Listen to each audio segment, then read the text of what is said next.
He's been here twice now. How do you go from being essentially a fan to a promoter of the act? Well, it started as Mark was having a Pledge Music campaign online that we spotted to fund his new album, and a lot of artists from that era who still have a strong fan base are using this more and more to crowdfund albums. But one of the things you could pledge for was a private living room gig, and we thought this sounded fantastic. And what it would cost to stage a private living room gig was about what we'd spend on a weekend away to see the Bluetones or to see Mark play. And we thought, this is fantastic. We could bring him to us and we don't have to travel. So we pledged for it. And when he reached his target, we got an email from Mark saying, OK, when do we schedule this gig? So we were emailed backwards and forwards, and we sorted out travel and we sorted out a place to stay. And he came over, he rocked up to our house, and, you know, that was the start of it. It was fantastic. 20 friends were invited to share it with us, and he played in our conservatory. It's a wonderful experience. Amazing. And Rob, it's very fortunate that you all love the Bluetones and you all love Mark's music. That's sort of, I'm assuming that you both loved the Bluetones before you met, or did you come together because of the Bluetones? Or? Well, we kind of, when we first met, that was the first band that we talked about. And I thought, well, nobody's heard of the Bluetones, and I think Pam was exactly the same. So it was a mutual thing, and I think the thing was that during the 2000s and early, when Bluetones were big, they came over here a couple of times, but we couldn't really get away to see them. And when they split up in 2011, Pam and I were like, well, we've missed the opportunities to go because of family commitments. And when they started touring again in 2015, we had the opportunity to then properly go and see them, and it's really snowballed from there, really. And they do say, don't they, that you should never meet your heroes, but Mark seems like a thoroughly lovely chap. Oh, he's just the nicest guy I've ever met.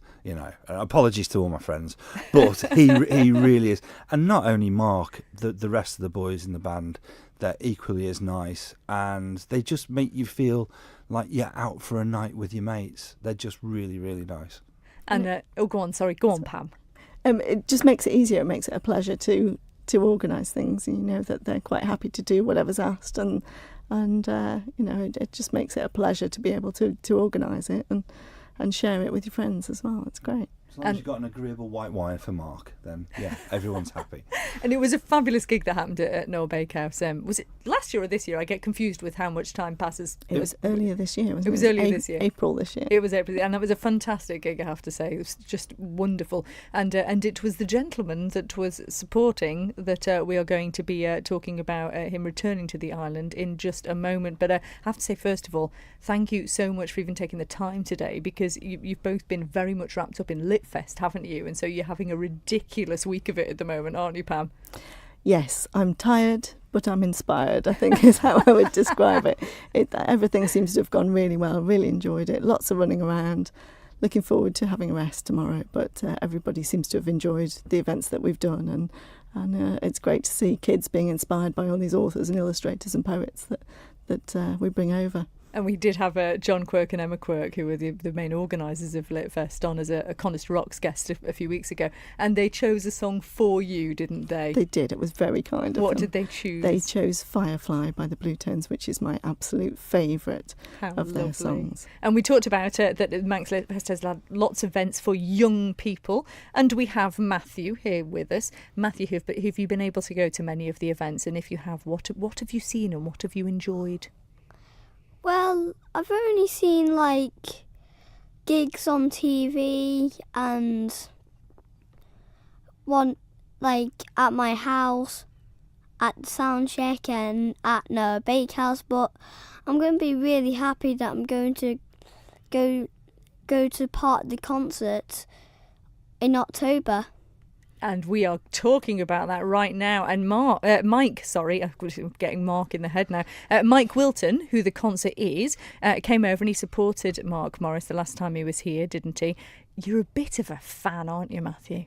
What is it you like about Mike? Well, I like His words are very clever and his music is very good. And you've got a particular favourite song by his group because he started out in a band, didn't he? What are the band called? The Standard Lamps. And I am going to let you introduce the next song. What are we going to hear and why is it you love it so much? It's all about animals, isn't it? It's a song called Cats and Dogs. And why do you like it?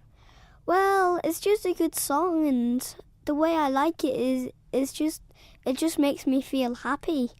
And what better way to describe music? It makes you feel happy. Matthew, you're an absolute star.